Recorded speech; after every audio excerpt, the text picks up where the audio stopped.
అందరికీ శుభోదయం. ఈరోజు శుక్రవారం. మహాలక్ష్మీదేవికి ఎంతో ప్రీతికరమైన రోజు. అయితే మహాలక్ష్మి అష్టకం స్తోత్రం చదువుకోవాలని చాలాసార్లు చెప్పాను. అయితే ఈరోజు మహిషాసురమర్దిని గురించి చెప్తున్నానండి. ఆ తల్లి దుష్ట శిక్షణ శిష్ట రక్షణ గావించింది. ఆ మహిషాసురమర్దిని స్తోత్రాన్ని కూడా ఒక్కసారైనా శుక్రవారం కానీ ఎప్పుడైనా సరే తరచూ చదువుకుంటూ ఉంటే చాలా మంచిది.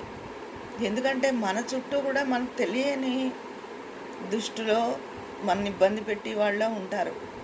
ఆ స్తోత్రాన్ని చదువుకోవడం వల్ల మనకే అంతా దారి సుగమంగా ఉంటుంది, మనసు ప్రశాంతంగా ఉంటుంది, మన ఇబ్బంది పెట్టి వాళ్ళు ఉండరు.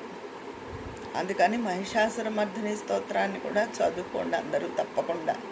ఉంటాను.